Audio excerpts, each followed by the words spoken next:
Guys, welcome back to another video. This is your friend Pep, and you're watching Pepstories.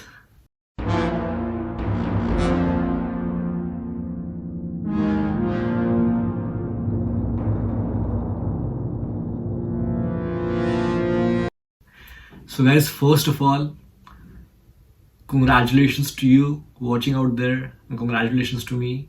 Make these videos for you because we have recently crossed 100 plus subscribers on our channel, and to be honest, I had not expected that we will cross even 100 subscribers in the first 2 months of starting the channel, and it really means a lot to me. Thank you so much, guys. We have also crossed 6,000 plus views already in this last 2 months, and I am really happy about it. Thank you so much for supporting. Keep the support coming, and I'm very sure that soon we're gonna cross around 1,000 subscribers, or maybe 10,000 subscribers very soon. Fingers crossed. Being optimistic about it, believing in it basically, and I am sure that you guys gonna make it happen for me. Let's do it together.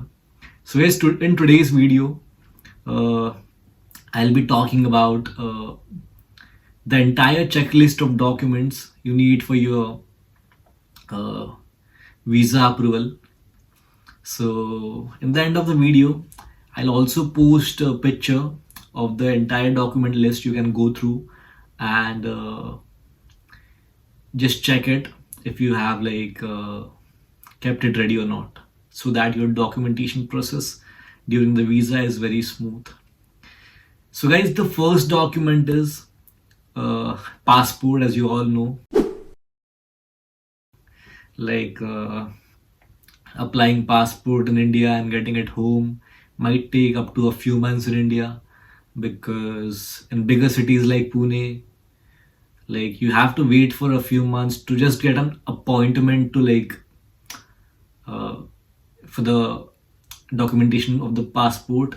So yeah, it might take a few months. So the earlier you start, the better it is. Also, the Indian government has started Tatkal passport seva and all. But yeah, the earlier you have, the better it is. So if you're planning to come to the UK in next September, I think it's already high time you have your passport, and most of you might be having it. So moving on to the second document, it is birth certificate,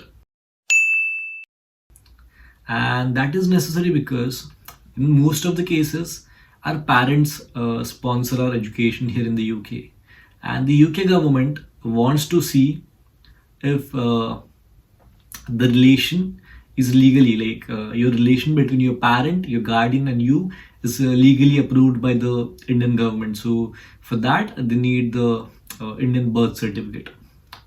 And guys, before moving on to the video, I would also suggest you that you can watch this video at 2x speed for a better viewing experience, because I'm gonna cover a big list of documents in this video.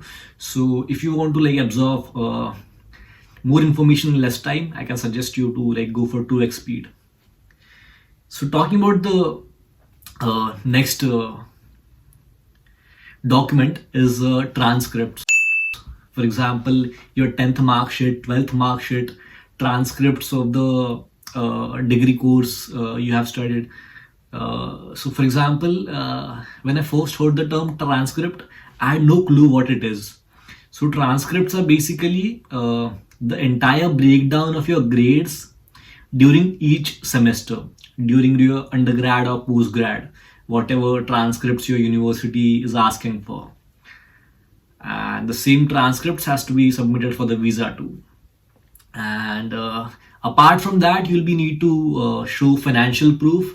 So basically, financial proof is the total expenses, that is your tuition cost plus your 9 months of living cost in the UK. So, and it has to be maintained in the bank for at least 28 days.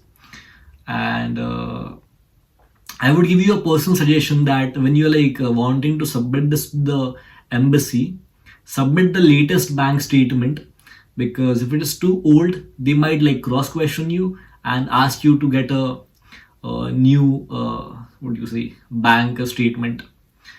And also when you ask your manager for a bank statement, also tell him that the applications team from your university or from the embassy might contact them to verify if the document is genuine or not. So yeah, that is it. And if you have paid any tuition fees already to your university, that fees would be basically subtracted from the amount which has to be shown to the embassy. And moving on to the next document, uh, we have to show sponsorship letter. As I just told you that in most of the cases our parents sponsor us to study in the UK. So basically we have to show a letter. I'll put it on the screen, where the parent, the guardian, would be stating that he is totally aware that he is sponsoring his child for so and so course in so and so university in the UK. That gives them a clear idea that the guardian as well as the student both are aware of like what's happening. And moving on, the document, the TB test document which is needed, I have already made a video over it. You will see it somewhere on there on the screen, and you can check that video. I have already uploaded it in the past, and detail have told you in that video how do you get a TB test report and what has to be done for that. And moving on, yes, you will need your IELTS certificate. So in most cases we already submitted to the university while application, but also in some cases the embassy might ask you for it. And last but not the least, your CAS letter. Your CAS letter is the last piece of document which your university sends you after the admission process has been totally approved by the university. Like you have gone through the interview, you have paid certain amount of fees. After that, the CAS letter, CAS letter, is the last piece of document which is highly required by the embassy for the UK student visa. And there is also a CAS number which they require, which is mentioned on the CAS document. So guys, this were the list of documents which are like most essentially needed. But let's talk about some more documents which might be needed in your case. For example, in my case, my dad's name on his on the birth certificate, on his passport, and my dad's name on the bank letter was totally different. Because in India we have this middle name thing. So that was gonna create problem for me during my visa process. But my counselor was smart enough to tell me that I should get a name affidavit done of my parent, that the so and so name mentioned on the passport and the so and so name mentioned on the bank sponsorship letter belongs to the same person. So even in your case, if you have changed changed your name in the past, or your guardian has changed their name in the past, you should need to make an affidavit of it. And yes, one more tip, guys.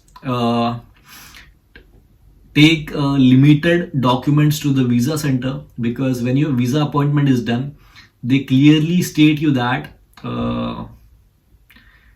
if you bring a larger number of documents, it's going to take more time, because it's like whatever authorities who are working at the embassy, they'll need to go through every document, which will like create more work for them, and it will just complicate the case. So I'll personally suggest you that keep the documents limited, take only the ones which are asked.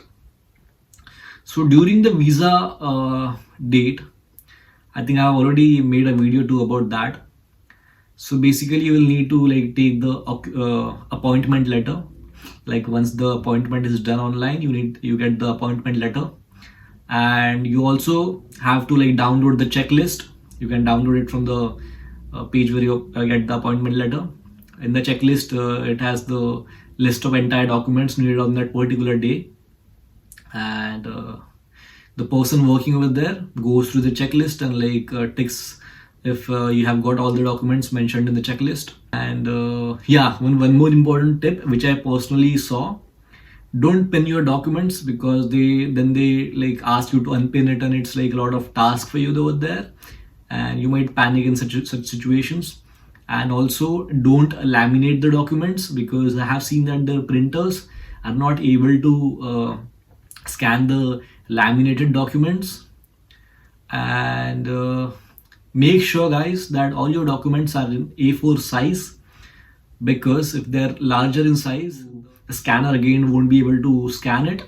So if there is any particular document which is like not in A4 size, it's bigger, so just get it scanned in A4 size from a nearby printing shop or Xerox center. So that's it for today, guys. As I told you, I'm going to mention the entire list of documents in the picture on the screen, or maybe in the description. Do check it out, and if you have any queries, feel free to comment below, and I'm very sure that I'm going to answer all your queries as immediately as possible. So stay tuned into another video, guys. I'm going to be bringing like a lot of informational content. And thank you so much again for all the love you have been sharing till now. And let's keep growing together. Thank you, guys. See you soon.